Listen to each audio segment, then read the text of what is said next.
Hello everyone, welcome to Pakavishishta YouTube channel. ಎಲ್ಲರಿಗೂ ನಮಸ್ಕಾರ. ಇವತ್ತು ನಾನು ಕಸ್ಟರ್ಡ್ ಫ್ರೂಟ್ ಸಲಾಡ್ ಮಾಡೋದು ಯಾವ ರೀತಿ ಅಂತ ತೋರಿಸ್ಕೊಡ್ತಾ ಇದ್ದೀನಿ. ಇನ್ನು ಮುಂದೆ ಬಿಸಿಲು ಕಾಲ ಕೂಡ ಸ್ಟಾರ್ಟ್ ಆಗುತ್ತೆ. ಆದಷ್ಟು ನಾವು ನಮ್ಮ ದೇಹನ ತಂಪಾಗಿಟ್ಕೋಬೇಕು. ದೇಹ ತಂಪಿಡಲಿಕ್ಕೆ ನಾವು ಸಾಕಷ್ಟು ಹಣ್ಣುಗಳನ್ನು ಸೇವಿಸಬೇಕಾಗತ್ತೆ.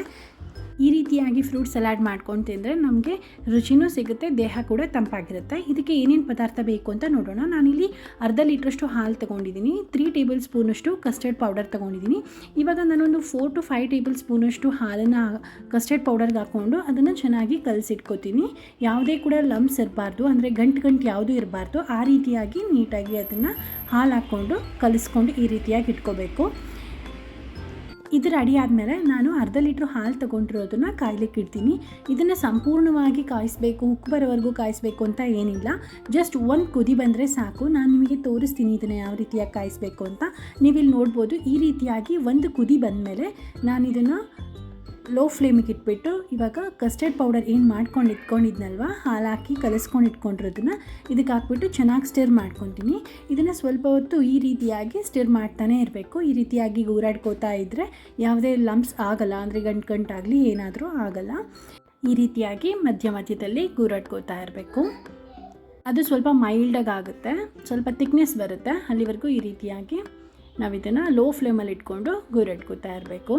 ಇನ್ನೇನು ಶಿವರಾತ್ರಿ ಕೂಡ ಬಂತು. ಅವಾಗೂ ಕೂಡ ನೀವು ರಾತ್ರಿ ನೀವೇನು ತಿಂಡಿ ಮಾಡ್ಕೊತೀರಾ ಅದ್ರ ಜೊತೆಗೆ ಈ ರೀತಿಯಾಗಿ ಫ್ರೂಟ್ ಸಲಾಡ್ನ ಮಾಡ್ಕೊಂಡು ಇಟ್ಕೋಬೇಕು.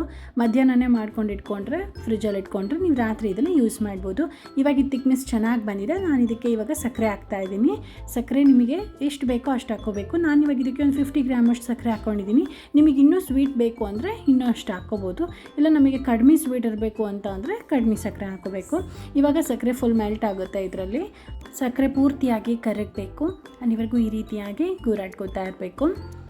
ಫ್ರೂಟ್ಸಲ್ಲೇ ಸ್ವಲ್ಪ ಸ್ವೀಟ್ನೆಸ್ ಇರುತ್ತೆ, ಸೊ ಹಾಗಾಗಿ ಸಕ್ಕರೆನ ನೋಡಿ ಹಾಕ್ಕೊಳ್ಳಿ.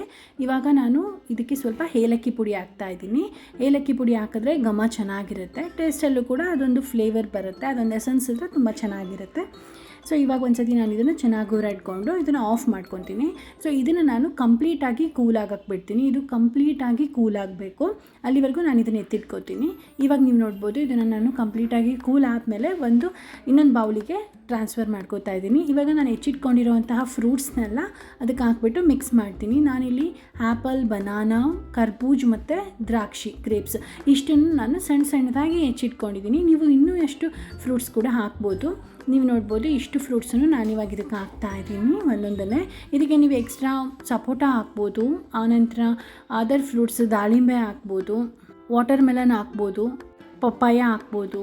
ಬೇರೆ ಯಾವುದೇ ಫ್ರೂಟ್ಸ್ ಆದರೂ ಕೂಡ ನೀವು ಹಾಕ್ಬಿಟ್ಟು ಚೆನ್ನಾಗಿ ಮಿಕ್ಸ್ ಮಾಡಬೇಕು. ಯಾವುದೇ ಫ್ರೂಟ್ ಹಾಕಿದ್ರೂ ಟೇಸ್ಟ್ ಚೆನ್ನಾಗೇ ಬರುತ್ತೆ.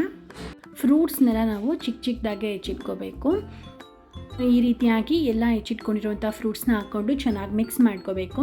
ಸೊ ನೀವು ನೋಡ್ಬೋದು, ನಾನಿಲ್ಲಿ ಆ್ಯಪಲ್, ಬನಾನಾ, ಕರ್ಬೂಜ್ ಮತ್ತು ಗ್ರೇಪ್ಸ್ನ ಹಾಕಿದ್ದೀನಿ. ಸೊ ಇದನ್ನೆಲ್ಲ ಚೆನ್ನಾಗಿ ಮಿಕ್ಸ್ ಮಾಡಿಬಿಟ್ಟು ನಾನು ಇದಕ್ಕೆ ಒಂದು ಪ್ಲೇಟ್ನ ಮುಚ್ಚಿಬಿಟ್ಟು ಇದನ್ನು ನಾನು ಫ್ರಿಜ್ಜಲ್ಲಿ ಇಡ್ತೀನಿ. 1-2 ಅವರ್ಸ್ ಫ್ರಿಜ್ಜಲ್ಲಿ ಇಡಬೇಕು. ಇದನ್ನು 2 to 3 ಅವರ್ಸ್ ಫ್ರಿಜ್ಜಲ್ಲಿ ಇಟ್ಕೊಂಡು ನೀವು ಆಮೇಲಿಂದ ಅದನ್ನು ಬೌಲಿಗೆ ಸರ್ವ್ ಮಾಡ್ಬೋದು. ನೀವು ಬೇಕಿದ್ದರೆ ಕಸ್ಟರ್ಡ್ನ ಅಷ್ಟೇನೆ ಫ್ರಿಜ್ಜಲ್ಲಿ ಇಟ್ಕೊಂಡು ಆಮೇಲೆ ಬೇಕಿದ್ದರೆ ಫ್ರೂಟ್ಸ್ನ ಹಾಕ್ಕೊಂಡು ಆ ರೀತಿ ಕೂಡ ಸರ್ವ್ ಮಾಡ್ಬೋದು. ನಿಮಗೆ ಎವ್ರಿ ಟೈಮ್ ಕಸ್ಟರ್ಡ್ ಮಾಡ್ಕೊಳಕ್ಕಾಗಲ್ಲ ಅಂದರೆ 1 ಟೈಮ್ ನೀವು ಕಸ್ಟರ್ಡ್ ಮಾಡಿ ಫ್ರಿಜ್ಜಲ್ಲಿ ಇಟ್ಬಿಟ್ಟು ನೀವು ಆಮೇಲೆ ಬೇಕಾದಾಗ ಫ್ರೂಟ್ಸ್ನ ಹೆಚ್ಕೊಂಡು ಹಾಕ್ಕೊಂಡು ತಿನ್ಬೋದು. ನಾನಿಲ್ಲಿ ನೀವು ನೋಡ್ಬೋದು ಡ್ರೈ ಫ್ರೂಟ್ಸ್ನ ಹಾಕ್ತಾಯಿದ್ದೀನಿ. ನೀವು ಯಾವುದೇ ಡ್ರೈ ಫ್ರೂಟ್ಸ್ ಬೇಕಾದರೂ ಹಾಕ್ಕೋಬೋದು. ಬಾದಾಮ್, ಪಿಸ್ತಾ, ಗೋಡಂಬಿ, ಒಣ ದ್ರಾಕ್ಷಿ ಯಾವ್ದು ಬೇಕಾದರೂ ಹಾಕ್ಕೋಬೋದು. ಟೇಸ್ಟ್ ತುಂಬಾ ಚೆನ್ನಾಗಿರುತ್ತೆ. ನೀವು ಮನೇಲಿ ಮಾಡಿಕೊಂಡು ಯಾವ ರೀತಿ ಇತ್ತು ಅಂತ ನನಗೆ ಕಮೆಂಟ್ ಮಾಡಿ. Thank you.